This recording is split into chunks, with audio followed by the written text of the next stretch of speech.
Mire para acá, le voy a hacer una explicación para que no se vaya usted endemoniado para su casa. Mire para acá. No estamos en contra del hablar lenguas, estamos a favor de las lenguas, pero lenguas angelicales. ¿Estamos? No lenguas aprendidas.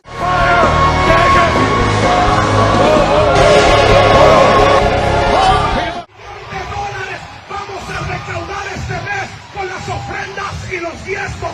No le dé miedo vender sus cosas. No se apegue a nada material. Recuerde que entre más dé, el Señor se lo devuelve todo por ciento. Hola, ¿qué tal? Muy buenas noches. Estás en Corazón Reformado. Hablas con Jesús Calixto. Y hoy vamos a estar continuando con nuestra serie de falsa profecía. Y hoy te voy a estar platicando de uno de los movimientos religiosos más vibrantes y de mayor crecimiento en el mundo moderno. No es una sola institución, ojo aquí, sino una familia de denominaciones con características comunes. El énfasis en la experiencia directa con Dios a través del Espíritu Santo. Hoy vamos a estar hablando sobre la gran mentira detrás del movimiento pentecostal. Aunque siempre ha existido el fervor espiritual, el pentecostalismo moderno tiene un punto de partida oficial a principios del siglo XX en Estados Unidos. Surgió de un movimiento de santidad del siglo XIX que buscaba una vida cristiana más profunda, una vida más inmersiva, más pura. El principal vocero fue Charles Parham en 1901, en Topeka, Kansas. Este predicador comenzó a enseñar que el hablar en lenguas, el uso de la glosalía, era la evidencia bíblica perfecta del bautismo en el Espíritu Santo. Pero esto tuvo un punto de partida más interesante, que fue el avivamiento en la calle Azusa en 1906, liderado por William J. Seymour, un predicador afroamericano en un humilde edificio en Los Ángeles. Esto desató, escucha bien, un avivamiento que duró 3 años, el cual se caracterizó por la integración racial, algo inusual y prohibido en la época. Incluyeron también la oración ferviente y el testimonio de sanidad divina. A lo largo del tiempo, este movimiento ha evolucionado y los historiadores han marcado esta evolución en 3 puntos, mejor conocidos como olas. La primera ola fueron las denominaciones, haciéndose una. Aquí es cuando se formaron las grandes estructuras de 1901 a 1940. Se formaron estructuras gigantes como la Asamblea de Dios, la más grande del mundo, y la Iglesia Cuadrangular. Aquí se definen los pilares doctrinales. La segunda ola se conoce como el movimiento carismático, nacido de 1960 a 1970. El énfasis en el Espíritu Santo saltó las barreras denominacionales y llegó a las iglesias históricas como los católicos, angelicanos y luteranos, los cuales no abandonaron sus iglesias, pero adaptaron prácticas pentecostales. Y la tercera ola fue el neopentecostalismo, de 1980 al presente. Fue aquí cuando surgieron iglesias independientes y megaiglesias, donde por primera vez apareció la teología de la prosperidad y un uso masivo de los medios de comunicación. Este movimiento se caracteriza por 4 principios fundamentales: creer en Jesús como Salvador, la salvación por la fe, creer que Jesús sana, la creencia en los milagros y la sanidad divina actual, la creencia de que Jesús bautiza con el Espíritu Santo. Se refiere a la experiencia posterior a la conversión como cristiano, a menudo acompañado por el don de lenguas. El cuarto principio fundamental es que Jesús viene otra vez. Esta denominación tiene una fuerte urgencia por la segunda venida de Cristo. Actualmente se estima que más de 600 millones de personas, 1 de cada 4 cristianos, se identifican como pentecostales o carismáticos. De igual manera, esto tiene un impacto geográfico. En América Latina ha transformado el panorama social y político en países como Brasil, México, Guatemala y Colombia. En África subsahariana es la región de crecimiento más explosiva, mezclándose a veces con expresiones culturales locales. Y en Corea del Sur es la sede de la iglesia local más grande del mundo, mejor conocida como Joyful Gospel Church. Como otras denominaciones, se enfrenta con diferentes desafíos y críticas, principalmente con la fragmentación. Al enfocarse en la experiencia individual, el movimiento se divide constantemente en nuevas iglesias. También se enfrenta con controversias financieras, las grandes críticas sobre el manejo de diezmos y primicias y la promesa de riqueza material en sectores neopentecostales, y también cuenta con una influencia política, el creciente poder de los bloques pentecostales en las elecciones presidenciales de diversos países. Habiendo esclarecido esto, vamos a comenzar esta investigación hablando de algo muy importante, que es la ficción dentro del movimiento pentecostal. Esto no se refiere necesariamente a la literatura del entretenimiento, sino a la construcción de narrativas estéticas y fenómenos mediáticos que borran la línea entre la realidad tangible y lo sobrenatural. En el mundo académico, esto se estudia a menudo como la mediación de lo sagrado, la famosa guerra espiritual, como narrativa épica. Una de las mayores ficciones operativas en el sentido de construcción narrativo es la guerra espiritual invisible. El argumento de los pentecostales es que el mundo no es solo lo que vemos. Cada ciudad, cada país, cada familia y cada individuo está bajo la influencia de principados y potestades, demonios territoriales. Esto, aunque tú no lo creas, tiene una influencia de ficción literaria. Verás, en los años 80 y 90, las novelas como Esta patente oscuridad de Frank Peretti fue un éxito en ventas, y esto definió la imaginación pentecostal. Estos libros o estas historietas presentaban ángeles y demonios peleando físicamente sobre ciudades, cuestión que influyó directamente en la forma en la que los fieles rezaban y atacaban problemas sociales hoy en día. De igual manera, con la llegada de la tercera ola, la iglesia adoptó elementos de ficción televisivos y del cine para comunicar su mensaje. Por ejemplo, las megaiglesias utilizan iluminación de concierto, narrativa de storytelling en los sermones y un clímax emocional similar a los de un drama cinematográfico chino. Espíritu conocido como Changó, suéltalo. Te conozco. Escúchame, tú no eres ningún rey. El rey de reyes se llama Jesucristo. Ahora, cuando cuente 3 lo vas a soltar y te vas a ir por grito. 1, 2, 3, por grito, suéltalo. Hay poder en el nombre de Jesús, pastor. There is power in the name of Jesus. Alguien tiene que celebrar. La liberación de Él es tu liberación. La liberación de Él es la liberación de tus hijos.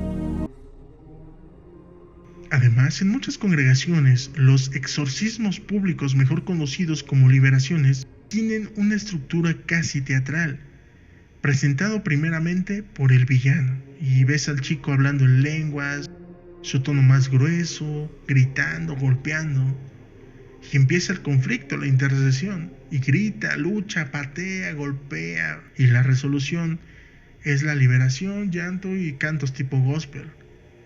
Esto ha sido criticado por sociólogos como una forma de performance donde el fiel y el pastor actúan con roles ya preestablecidos. La teología de la prosperidad. Esta es quizás la narrativa de ficción más potente y controvertida. La declaración positiva. Se enseña que las palabras tienen un poder creativo, es decir, si declara riqueza, esta debe materializarse en este momento. De igual manera, el personaje del elegido. Dentro de la teología de la prosperidad se construye la imagen de un creyente que por su fe vive en una realidad paralela de éxito interrumpido. La crítica es que se argumenta que esto crea una ficción de bienestar que ignora las causas estructurales de la pobreza, atribuyendo el fracaso financiero exclusivamente a una falta de fe o un bloqueo espiritual. Claro que puedes dar en cheque. Amén. $1,000 no es nada. Le voy a estar llamando a los que quieren dar $10,000. Así que no se asuste. Que Mamón le está diciendo, ¡asústate! ¡Qué horror! ¡Tanto dinero! No, en la casa de mi padre hay millones, hermano. Esto es dinero de bolsillo para mi padre. El fenómeno de las fake news y el escatologismo. La realidad pentecostal actual está muy ligada a la ficción de las teorías de conspiración debido a una gran visión que tienen del apocalipsis. Ven el fin del mundo como un guión. Muchos eventos geopolíticos, como actualmente la guerra del Medio Oriente, chips tecnológicos, monedas digitales, todo esto lo interpretan como señales de una trama de ficción bíblica ya prescrita. Esto facilita la propagación de narrativas alternativas que a menudo chocan con la realidad científica o política, creando una cosmovisión donde el creyente es el protagonista de un thriller cósmico final. La ficción en este contexto no significa una mentira literal, sino un marco interpretativo que le da sentido a una vida que, de otro modo, podría parecer ordinaria o difícil. Es la transformación de lo cotidiano en un escenario de batalla eterna. Este movimiento cuenta con 3 principios que se catalogan como falsa profecía. La teología del decreto, una confesión positiva. Este principio sostiene que el creyente tiene el poder de crear realidad a través de la palabra, casi como un guionista de su propia vida. Se enseña que Dios está atado a sus leyes espirituales y que si un fiel pronuncia con suficiente fe una frase, digamos por ejemplo, este carro en este momento va a ser mío, el mundo físico debe obedecerme.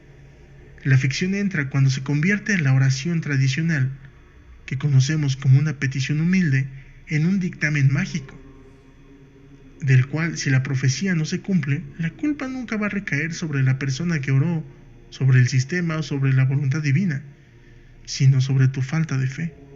Esto trae una consecuencia, porque creas una realidad alterna donde el sufrimiento y la enfermedad son vistos como fallos personales de confesión, ignorando la biología y la economía. Punto número 2. El pacto del sembrador. Esto es una teología inversa. Esta es la columna vertebral financiera de muchas megaiglesias y se basa en una interpretación literal y transaccional de la agricultura espiritual. Hay pastores que dicen que si siembras una semilla, digamos dinero, cosecharás un milagro. Se profetiza que la magnitud del milagro económico o físico será proporcional a la cantidad de dinero entregado al líder o a la institución. La ficción entra cuando se vende la idea de que Dios funciona como un cajero automático o un mercado de valores. Se utilizan testimonios muchas veces guionizados o excepcionales para validar la idea de que la pobreza es un estado espiritual que rompe con transacciones monetarias. Yo quiero orar por todos, pero yo no veo nada en el altar. Y yo dije que yo no oro por prosperidad, yo oro por semillas. Ay, pastor, ya di. Bueno, quizá Dios te dice un poco más. La gran consecuencia es que genera una explotación de las clases más vulnerables y más necesitadas, los cuales con mucho amor entregan sus ahorros bajo la falsa profecía de un retorno multiplicado que rara vez llega. El mandato de las 7 montañas. Esta es una ficción política muy chistosa y a la vez muy potente en la actualidad. Hay pastores que dicen que los cristianos deben tomar el control de las estructuras sociales, escucha bien, de las estructuras sociales antes de que Cristo pueda regresar. Esto, mucha gente lo transgiversa con 7 mundos, 7 esferas o 7 montañas de influencia, mejor conocidas como religión, familia, educación, gobierno, medios, entretenimiento y negocios, que están bajo el control demoníaco y deben ser conquistadas. Presenta la política no como un ejército civil, sino como una guerra santa. Los líderes políticos o afines son presentados como ungidos, personajes mesiánicos, que no pueden ser cuestionados incluso si su conducta ética es reprochable. Esto ha llevado a la polarización extrema en países como Brasil o Estados Unidos, donde cualquier opositor político es etiquetado literalmente como un agente del mal, rompiendo el diálogo democrático. Estas narrativas son tan poderosas porque ofrecen un control en un mundo caótico. Es mucho más atractivo creer que puedes decretar tu salud antes que aceptar la fragilidad humana. ¿Y qué es de este tema si no hablamos de sus principales expositores? Hoy tengo la dicha de tener la grandísima colaboración de 3 personajes, no 1, 3 personajes que se encargan de hablar estas falacias. Mi primer invitado, Benny Hinn, el maestro del espectáculo y la sanidad. Es quizás el rostro más reconocible del pentecostalismo de espectáculo de las últimas décadas. Sus milagros en sus famosas cruzadas son famosas por su gran guionismo. Hinn utiliza recursos como lanzar su abrigo o su chaqueta a los fieles para que estos caigan por el poder del Espíritu Santo, cayendo en una postración en el Espíritu. Hinn ha sido criticado por décadas debido a profecías fallidas. el cual predijo que Fidel Castro moriría en los años 90 y que la comunidad lésbico-gay de Estados Unidos sería destruida, ojo, no por arma, por lluvia de fuego en 1995. Estamos en 2026 y ese suceso nunca pasó. Aunque Hinn ha tenido momentos de arrepentimiento público respecto a la teología de la prosperidad, su modelo de negocio sigue basándose en pedir semillas financieras a cambio de favores divinos, manteniendo un estilo de vida de lujo extremo, carros privados, mansiones, jets privados y hoteles de miles de dólares por noche. Mi segundo invitado ya ha estado aquí una vez, pero como me cae tan bien, lo vuelvo a presentar. Y es Cash Luna, creador y fundador de la iglesia Casa de Dios, y es probablemente el líder más influyente del habla hispana en esta corriente. Su evento ensancha y sus noches de gloria en gloria son el epítome de la estética moderna. Ya sabes, producción audiovisual de nivel cinematográfico, una narrativa donde el éxito financiero es el estándar del cristiano en victoria, y su falsa profecía, ya que se la asocia directamente con la teología del pacto. Sus sermones a menudo sugieren que la escasez económica es un espíritu o un demonio, el cual debe ser atado, y que la generosidad hacia su ministerio activa una ley matemática de retorno de riquezas. Cash Luna ha sido objeto de investigaciones periodísticas, como las de Univision, que cuestionaron el origen de su fortuna y sus vínculos con el narcotráfico y figuras de poder, representando la unión entre fe, dinero y política en América Latina. Y mi tercer invitado es nada más y nada menos que el ancestro, el ungido de Jehová, Kenneth Copeland, el patriarca del decreto. A más de sus 80 años, Copeland es considerado el padrino de la teología de la prosperidad en todo Estados Unidos y América Latina, y una figura clave en el dominionismo. Copeland personifica la idea de que el creyente es un pequeño Dios en la tierra con autoridad sobre la naturaleza, argumentando que Dios nos creó por encima de animales y naturaleza. Su momento más viral fue cuando intentó ejecutar juicio y soplar, sí, literalmente sopló sobre el COVID-19 para destruirlo con una orden verbal. Este hombre utiliza la narrativa de las 7 montañas para influir en la política estadounidense, asegurando que Dios le revela quiénes son los gobernantes ungidos. Su discurso se mueve entre la espiritualidad y una trama de conspiración política constante. Actualmente es uno de los pastores más ricos del mundo. Su justificación para usar aviones privados es una de sus declaraciones más famosas. Afirma que no puede viajar en aviones o aerolíneas comerciales porque están llenas de demonios, refiriéndose así a la gente común. Estos líderes suelen blindarse con la frase mítica de "no toquéis al ungido de Jehová", que utilizan como una herramienta para silenciar cualquier crítica o investigación periodística, creando una burbuja de realidad donde ellos son la autoridad final por encima de la lógica o la evidencia. En el libro de Apocalipsis, el último libro de la Biblia, en los primeros capítulos, Juan escribe unas cartas reveladas por Jesús a diferentes iglesias. Toda esta cuestión de la falsa profecía y las iglesias carismáticas resuenan en una carta en específico. Así es, la carta a la iglesia de la Odisea.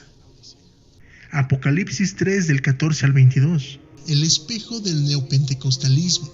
La Odisea era una ciudad rica, un centro financiero y médico.